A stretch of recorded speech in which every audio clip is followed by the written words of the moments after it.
पूज्य आचार्य श्री जयमल जी महाराज साहब का जन्म जयंती है। कहते हैं भारतीय संस्कृति के अंदर महापुरुषों का बड़ा ही योगदान रहता है। जहाँ महापुरुष इस धरती पर आते हैं, जन्म लेते हैं, परंतु कुछ न कुछ उनके जीवन की विशेषता होती है। कहते हैं जीवन को बनाने के लिए महापुरुष ने इस धरती पर जन्म लिया। जन्म लेने से कोई व्यक्ति महान नहीं बनता है, कर्म, उसके कर्म से व्यक्ति क्या बनता है, महान बनता है।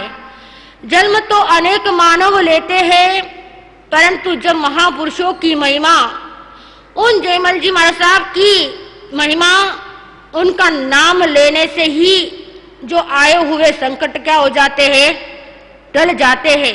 कारी समस्त गुरु भगवंतों के चरण कमलों में हृदय की अनंत आस्थाओं के साथ कोटिशः वंदना अर्ज करने के पश्चात गुरु मिश्री कमल कन्हैया धर्म सभागार में उपस्थित समस्त धर्म प्रेमी सुज्ञ श्रोताओं, सुशील माताओं एवं बहनों, परमात्मा की दिव्य वाणी जन जन के जीवन को आलोकित करने वाली है।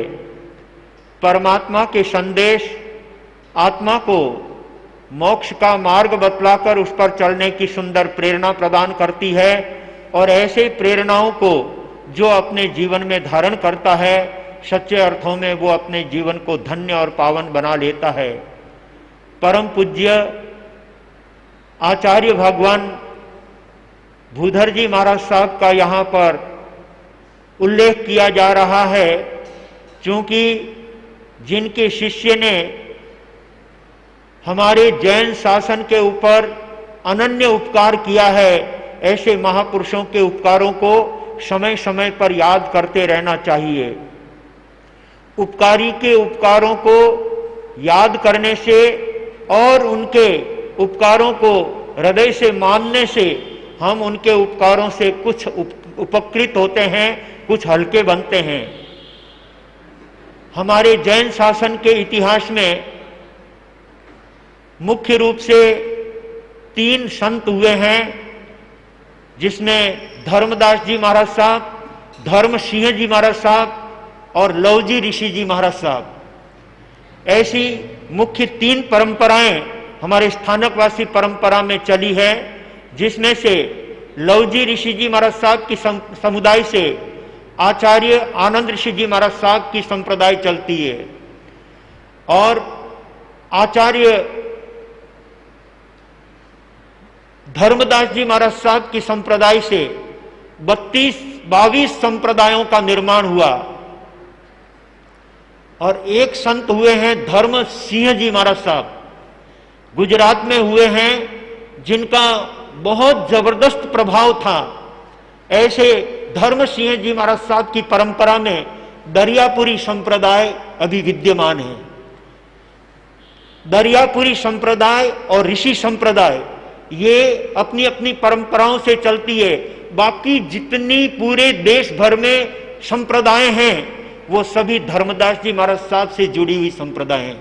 22 संप्रदाय, चाहे फिर वह राजस्थान में हो, चाहे फिर वो मेवाड़ में हो, चाहे फिर वो गुजरात में हो, चाहे कच्छ में हो, चाहे महाराष्ट्र में हो। महाराष्ट्र में भी ऋषि संप्रदाय के सिवाय अन्य जो संप्रदाय हैं, वो सभी धर्मदास जी महाराज साहब के समुदाय से जुड़ी हुई है। धर्मदास जी महाराज साहब के 99 शिष्य हुए थे, उसमें से उनके 22 विभाग हुए और 22 विभाग होकर के 22 संघाड़े बनकर के अलग अलग प्रांतों में उन्होंने विचरण किया और धर्म का लोगों को संबोध दिया और उनके निमित्त से 22 संप्रदाय की स्थापना हुई। आज स्थानकवासी संप्रदाय को 22 संप्रदाय कहते हैं, उसके पीछे धर्मदास जी महाराज साहब के वे 22 संघाड़े। इसी तरह से आगे चल करके लोकागच्छ कहा जाने लगा। लोकागच्छ जो लोकाशाह की परंपरा को मान्य करके चलते हैं, वो सब जो है लोकागच्छ को मानने वाले हैं। ऐसे लोकागच्छ के उपाश्रय आज भी अनेक स्थलों पर विद्यमान है, जिसमें सादड़ी का भी नाम आता है सिरोही का भी नाम आता है और ऐसे अहमदाबाद का भी नाम आता है, जहां पर लोकागच्छ के नाम से आज भी अपने पूर्वजों को याद करते हुए वो स्थानकवासी परंपरा को मान्यता देते हैं। ऐसे भूधर जी, धर्मदास जी महाराज साहब के परंपरा में एक भूधर जी महाराज साहब हुए। 22 ग्रुप हुए थे ना, उसमें से एक ग्रुप भूधर जी महाराज साहब का था, जिनका अधिकतर राजस्थान के अंदर विचरण होता था। भूधर जी महाराज साहब मेड़ता सिटी में विराजमान थे। ये अभी आप तत्व चिंतक श्री सागर मुनि जी महाराज साहब से सुन रहे हैं। वहां पर जयमल अपने मित्रों के साथ में बाजार से कुछ खरीदी करके सामान लेने के लिए गए थे। काती सुदी पूनम का दिन था, सारा मार्केट बंद था और उस स्थिति में जयमल ने पूछा कि भाई आज सारा बाजार बंद कैसे है? बोले भूधर जी महाराज साहब यहां पर चातुर्मास कर रहे हैं और आज चौमासी का दिन है, इसलिए समस्त लोगों ने अपनी व्यवसाय दुकान प्रतिष्ठान बंद करके भूधर जी महाराज साहब की सेवा में प्रवचन सुनने गए हैं। वे भी अपने मित्रों के साथ वहां पहुंच जाते हैं। चलो बाजार खुलेगा तब माल खरीदेंगे ना, अभी जहां बाजार खुला है वहीं अपने को भी चलना चाहिए। ऐसा सोच करके जयमल अपने मित्रों के साथ भूधर जी महाराज साहब के प्रवचन में पहुंचता है और वहां पर उन्होंने विजय कुंवर और विजया कुंवरी का जिक्र सुना। विजय कुंवर और विजया कुंवरी ये भी बहुत बड़े श्रेष्ठी के पुत्र और पुत्री थे। दोनों एक ही शहर में रहते थे, लेकिन आप देखिए जब संयोग किसी भी तरह से बनना होता है तो वो किसी न किसी निमित्त को लेकर के संयोग बन ही जाता है। दोनों अपने परिवार में धर्म भावनाओं से संस्कारित थे और इसलिए विजय कुंवर ने संतों से प्रवचन सुना और उस दिन जो है ब्रह्मचर्य का सुंदर वर्णन चल रहा था। विजय कुंवर ने प्रवचन के बाद गुरुदेव के पास खड़े हुए और कहने लगे, गुरुदेव मैं संपूर्ण ब्रह्मचर्य व्रत तो नहीं ले सकता, लेकिन आज आपके प्रवचन को सुनकर के मेरे हृदय में ये भाव जगे हैं और मैं आपके सामने आज ये प्रतिज्ञा लेता हूं कि पूरे जीवन भर मैं महीने में 15 दिन कृष्ण पक्ष में कुशील सेवन का त्याग करता हूं। उन्होंने ये नियम ले लिया महाराज जी से और नियम लेने के बाद किसी एक समय विजया कुंवरी गुरुओं के सभा में आई हुई थी और वहां भी वो ब्रह्मचर्य का जिक्र चला और विजया कुंवरी ने खड़े होकर के गुरुदेव के सामने शुक्ल पक्ष के अंदर आजीवन मैं कुशील सेवन का त्याग रखूंगी, भगवान आप ये मुझे नियम करा दीजिए। विजय कुंवर ने कृष्ण पक्ष का त्याग किया और विजया कुंवरी ने शुक्ल पक्ष का त्याग किया। संजोग दोनों का मिलना था, उनके माता पिता ने उन्हीं के साथ संबंध स्थापित कर दिया और जिस दिन विजय कुंवर विजया कुंवरी के साथ शादी करके घर लाया था उस दिन कृष्ण पक्ष की 13 थी। जब विजया कुंवरी सुहाग रात्रि के समय अपने पति से मिलने के लिए उनके रूम में जाती है तो विजय कुंवर भी उनकी प्रतीक्षा कर रहा था। जब वो उनके रूम में पहुंची तो विजय कुंवर एकदम बहुत शालीन भावनाओं के साथ में, हमें अपने जीवन के अंदर संपूर्ण ब्रह्मचर्य का नियम लेने का अपने मन में इतना मनोबल नहीं बना, हमने केवल 15 दिन का त्याग किया है, तो उस 15 दिन के अंदर हम कैसी शालीनता रख सकते हैं। उस शालीनता को दर्शाते हुए बहुत एकदम उच्च कोटि की भावना लिए हुए विजय कुंवर शांत मुद्रा के अंदर बैठा रहा। विजया कुंवरी ने देखा आज मैं इनसे प्रथम बार यहां सुहाग रात्रि के अंदर मिलने आई हूं, लेकिन इनके चेहरे पर वैसी कोई झलक दिखाई नहीं देती है। तो वो विचार कहने लगी, स्वामीनाथ पतिदेव आज अपना प्रथम रात्रि का मिलन है और ऐसे समय में आप जो हंसी खुशी से और मनोरंजन के पूर्वक जो बात करना चाहिए वो आपके द्वारा मुझे नहीं मिल रहा है। मैं जानना चाहती हूं कि आप मुझसे उस तरीके से क्यों नहीं बोलना चाहते हैं। तब विजय कुंवर ने कहा कि विजया, मैंने गुरुदेव से कृष्ण पक्ष में कुशील सेवन का त्याग किया है, लेकिन आज कृष्ण पक्ष की 13 है, अभी 3 दिन अवशेष है, इसलिए 3 दिन तक अपन पति पत्नी के रूप में नहीं रहते हुए भाई और बहन की तरह व्यवहार करेंगे।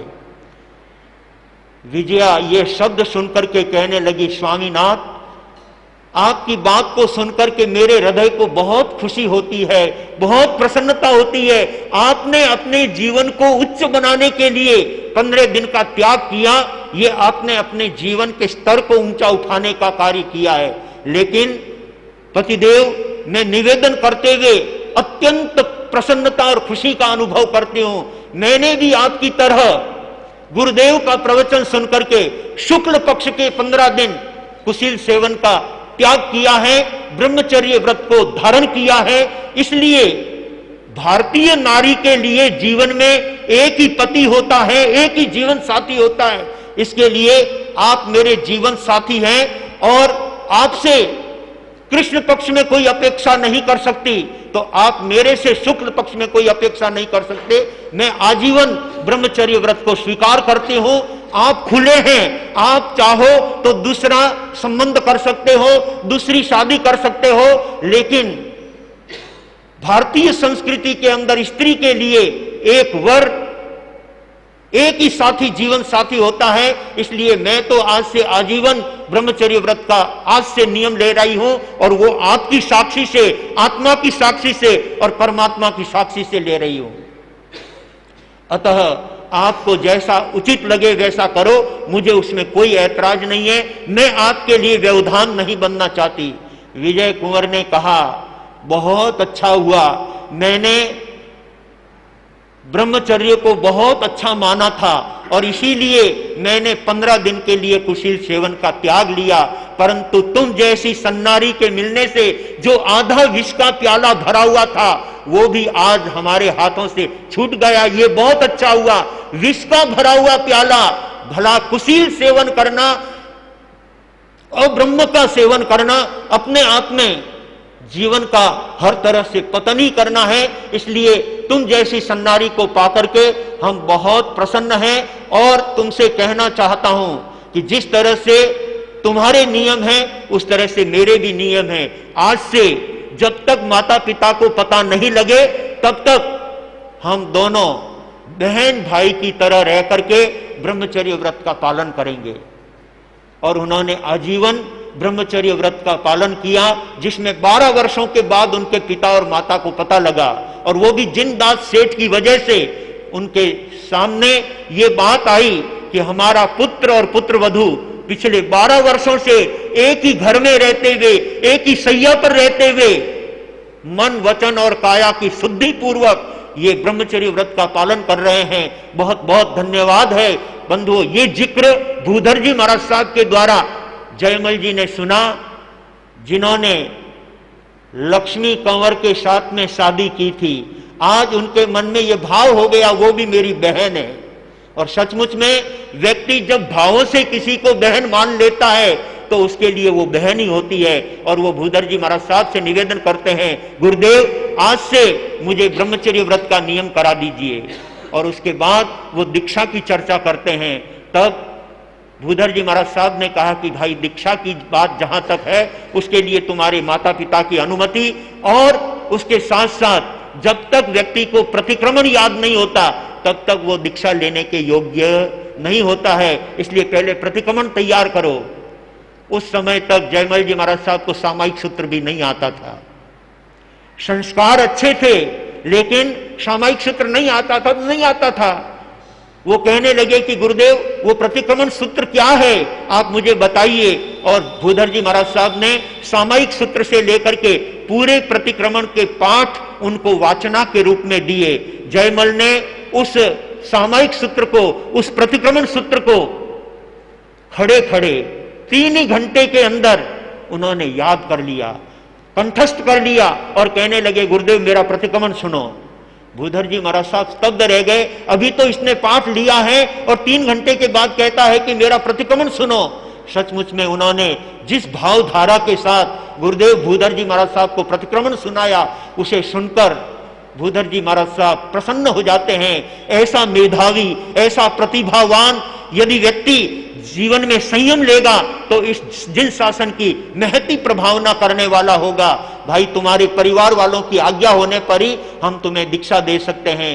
फिर परिवार के लोग भी पहुंचते हैं, उनको समझाते भी हैं, लेकिन जयमल का एक ही निर्णय था कि मुझे भूधर जी महाराज साहब के सानिध्य में दीक्षा लेना है, मुझे अपना आत्म कल्याण करना है। मैंने संसार को अच्छी तरह से परख लिया है, मैंने गुरुदेव की वाणी सुन करके जीवन को धर्ममय बनाने का निर्णय लिया है। और सचमुच वे जयमल जी माता पिता की अनुमति लेकर के और जिस लक्ष्मीबाई के साथ में शादी की थी, प्रथम बार उनको पियर ससुराल से लेकर आने वाले थे और उसके लिए वो सामान लेने के लिए मेरता सिटी आए थे, परंतु उन्होंने भी उस बहन को चुनरी ओढ़ा करके उसे बहन बना दिया। और जब उन्होंने देखा कि हमारा जीवन साथी दीक्षा ले रहा है तो फिर मुझे इस संसार में रह करके क्या करना है। लक्ष्मीबाई ने भी उनके साथ दीक्षा लेकर के इस जिन शासन की बहुत जबरदस्त प्रभावना की, बहुत जबरदस्त प्रभावना की। ऐसे जयमल जी महाराज साहब ने अपने जीवन काल के अंदर 16 वर्ष तो उन्होंने एकांतर तप किया, और जैसा कि अभी सागर मुनि जी महाराज साहब बता रहे थे, 52 वर्ष तक उन्होंने आड़ा आसन नहीं किया, लेट करके कभी नहीं सोए। ऐसे अनेक उनके भीष्म पितामह के रूप में उनके व्रत जीवन के अंदर उन्होंने लिए थे और उन व्रतों को अपने जीवन के अंदर पाला था। और उसके साथ साथ जो आगमों का दोहन किया, उन आगमों को अनेक विधाओं में, काव्य विधाओं में, गद्य विधाओं में, प्रवचन विधाओं में अनेक तरह से अपने समाज के सामने रख करके हमारे ऊपर उनका अनन्य उपकार है, अनन्य उपकार है। ऐसे उपकारी गुरु भगवंत जयमल जी महाराज साहब का आज जन्मदिन हम यहाँ पर मना रहे हैं। सचमुच में उनके जन्मदिन को मनाते हुए उनकी जीवन की सत्प्रेरणा अपने जीवन में लेकर जीवन को सचमुच में हमें भी त्याग और उत्तम वैराग्य के पथ पर आगे बढ़ाने की आवश्यकता है। छोटी सी जिंदगी के अंदर व्यक्ति क्या करना चाहता है, यहाँ आकर के उम्र छोटी सी, वाह वाह उम्र छोटी सी, क्यों मोटा मोटा पाप कमावे रे, उम्र छोटी सी